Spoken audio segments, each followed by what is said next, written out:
Hello everyone, welcome back to my channel. ఈరోజు ఈ వీడియోలో మగ్గం వర్క్ వచ్చి ఈ విధంగా కట్ వర్క్ వచ్చిన బ్లౌజెస్ని ఏ విధంగా స్టిచ్ చేయాలనేది చూద్దాం. ముందుగా మనం మిషన్ యొక్క పాదాన్ని అయితే తీసేసుకోవాలి. పాదంని తీసేసి మనం ఈ స్టిచ్ చేసుకోవాలి. ఈ కట్ వర్క్ స్టిచ్ చేస్తున్నప్పుడు మనం పాదం ఉంచితే అది మూవ్ అవ్వదు మరియు పూసల మీద పడుతూ ఉంటుంది కదా, దానికోసం మనం పాదాన్ని అయితే తీసేయాలి.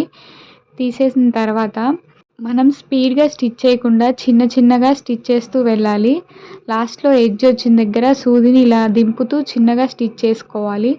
పాదం తీసేసాం కాబట్టి అది మూవ్ అవ్వదు, మనమే చేయితోటి మూవ్ చేస్తూ ఉండాలి క్లాత్ని. నీడిల్ చేయి మీద పడిపోయే ఛాన్సెస్ ఉంటాయి, చాలా జాగ్రత్తగా చూసుకొని కుట్టాలి.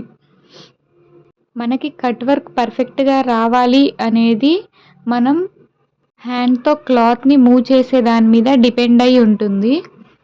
కింద లైనింగ్ ఫ్యాబ్రిక్ పెట్టుకొని లైనింగ్ ఫ్యాబ్రిక్ని మెయిన్ ఫ్యాబ్రిక్ని కలుపుతూ ఈ విధంగా అయితే మనం స్టిచ్ చేసుకోవాల్సి ఉంటుంది. అంతా నార్మల్గా బ్లౌజ్ కుట్టినట్టే ఉంటుంది, కానీ ఇక్కడ స్టిచ్ చేసేటప్పుడు మాత్రం మనం పాదం ఉంచితే పూసల మీద పడడం, సూదులు విరిగిపోవడం అలాంటివి వస్తాయి. కాబట్టి ఈ విధంగా పాదం తీసేసి చిన్నగా చూస్తూ స్టిచ్ చేసుకోవాలి. ఎలా స్టిచ్ చేస్తున్నా అనేది క్లియర్గా చూడండి. చిన్నగా స్టిచ్ చేసుకుంటే మీరు కూడా చేసుకోవచ్చు.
హ్యాండ్కి కూడా అదే విధంగా స్కాలప్ ప్యాటర్న్ వచ్చింది. హ్యాండ్ కూడా ఏ విధంగా స్టిచ్ చేస్తున్నాం అనేది చూడండి.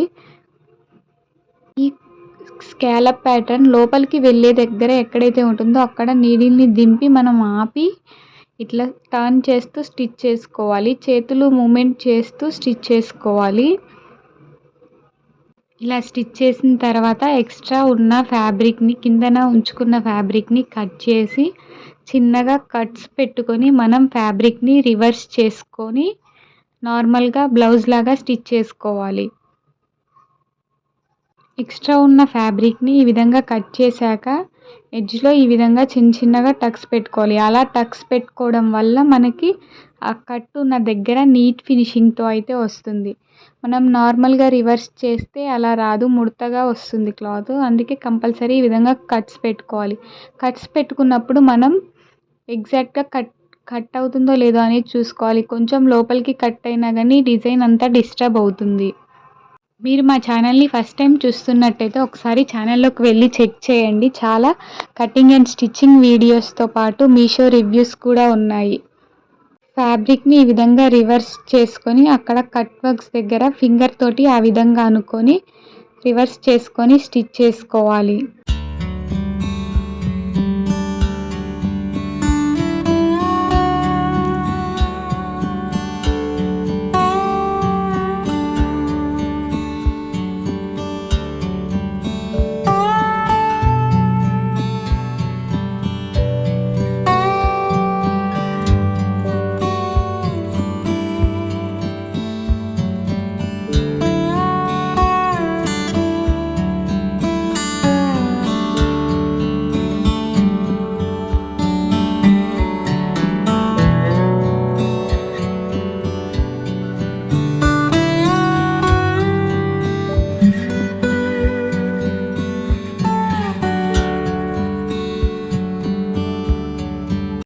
ఈ వీడియో మీకెంతో కొంత యూజ్‌ఫుల్ అయిందనే నేను అనుకుంటున్నాను. ఈ వీడియో నచ్చినట్టయితే లైక్ చేయండి. అలాగే ఎవరికైనా ఉపయోగపడుతుందనిపిస్తే షేర్ చేయండి. అలాగే ఇలాంటి మరెన్నో వీడియోస్ కోసం నా ఛానల్‌ని సబ్స్క్రైబ్ చేసుకోండి. Thanks for watching.